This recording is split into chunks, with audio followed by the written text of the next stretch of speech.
Hi, my name's Suzanne Day, or Anne Wigglebottom is my pen name, and I run a business and a charity for stopping domestic violence. And I write children's books. I do blogs on my websites. I do affirmation cards, poetry, and I knit blankets. And today I've got some information about homelessness and domestic violence. So homelessness happens for lots of reasons, and one of them is because of domestic violence. And when it is no longer safe to be in your home, you can often end up homeless and on the street. And this actually happened to me. I went to the local police station in Waverley when I was going through my domestic violence, and I tried to get into a refuge, and the police lady there, she tried all day to get me somewhere in a refuge, but there were none because at the time there weren't many refuges. And so I ended up going back out onto the street, and I slept on a park bench. And I did that because my abuser had already threatened all my family and my friends, and none of them would let me go to their house any longer. And often you leave for safety reasons, but you end up in a more dangerous situation that's on the street. And this is not good for you or your children, as you can get attacked, robbed, and abused from others. And also your abuser can come looking for you and assault you and take you back home. And some victims actually live in their car or at a friend's or family, which also creates other problems for you to deal with. And if you do sleep or live with family and friends, they can actually be targeted with abuse from your abuser, and this happens quite a lot. And when this happens, you're left to sleep on the street or in your car, if you have one, so that other people are kept safe. And there are refuges, but they're usually booked out and they're overcrowded, which makes it hard to get into them and to get help and to get housing when you need it. And we actually need a lot more of these built for people in need. And there needs to be more public housing built and available for everyone to use, because the waiting lists are like years long. And in Australia and also around the world at the moment, there's a huge housing shortage happening, and this is happening for many reasons. So people who are not usually homeless will end up in this situation through no fault of their own. And there's people at the moment like bushfire, flood and storm victims who are still living in tents. They're still living in cars and caravans around Australia, even though thousands of dollars has been raised for them to get housing. Very few of these people have seen any of this money, and they've just been left with living in their car or a tent. And this is years later.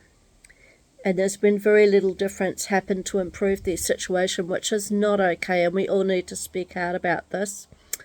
And you may ask many of these survivors, and they will say that they haven't received help from the government at all. So the government needs to be held to account, and they need to start doing something and give the money that was raised to the actual people who need homes.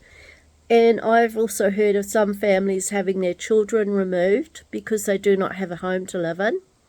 And this is not the solution that the police and docs need to do.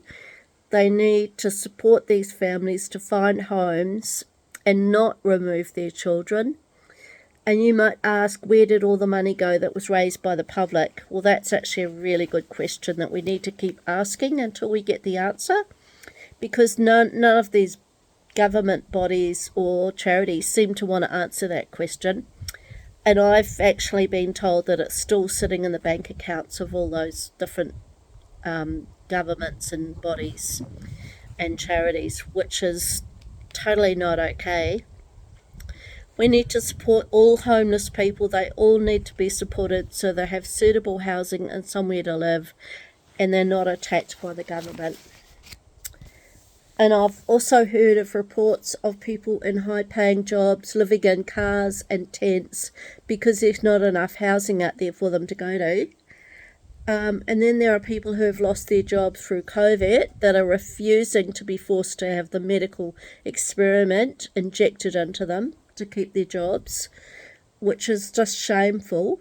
And others have mental health issues, medical conditions, addictions, alcohol, drugs, disabilities.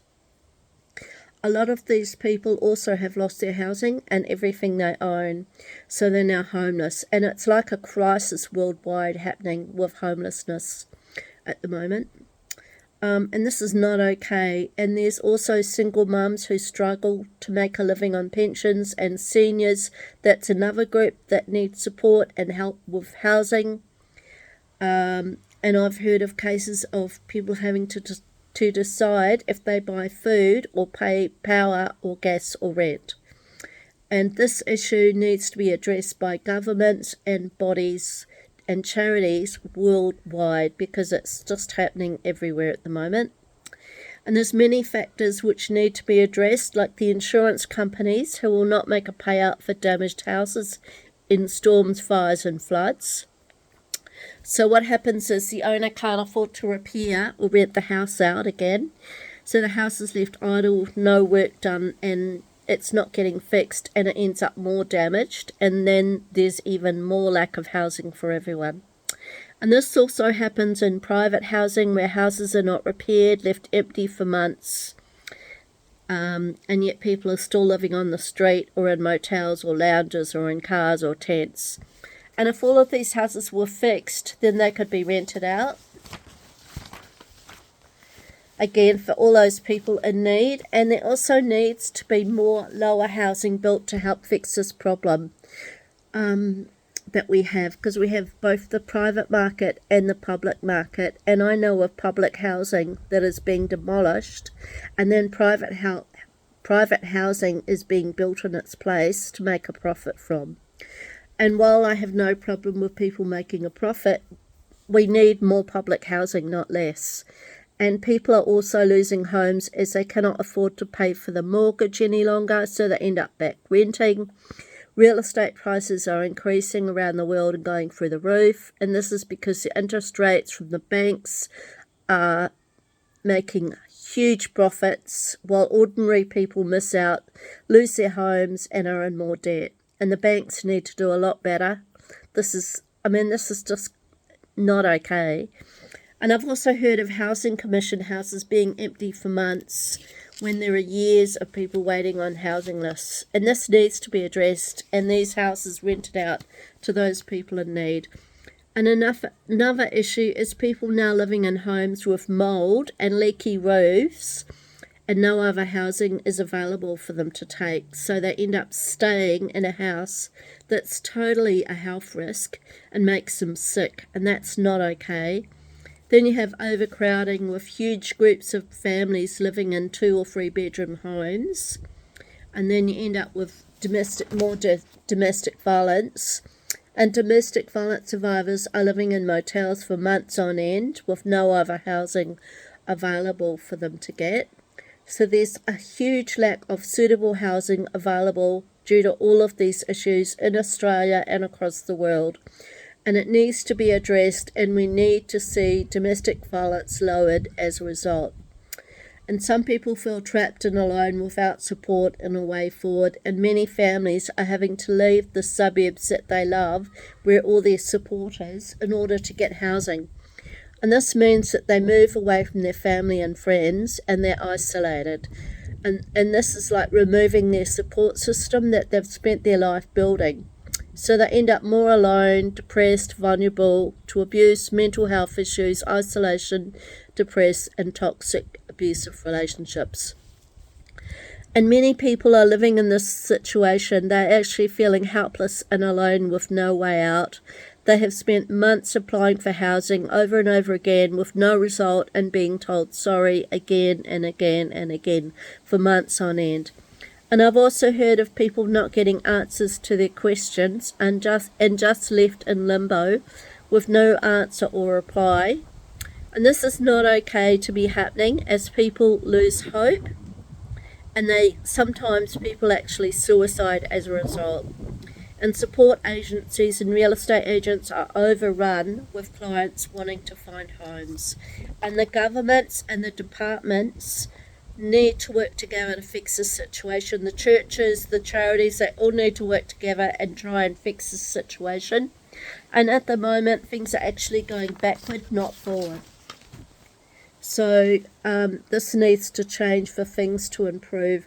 And there needs to be a lot of work done by lots of organisations and lots of groups to fix all of these problems so that everyone has suitable housing and somewhere safe to live. And then that will help lessen domestic violence. Okay, thank you. And if you like this write up, you can push the like button or you can subscribe to our page. Thank you.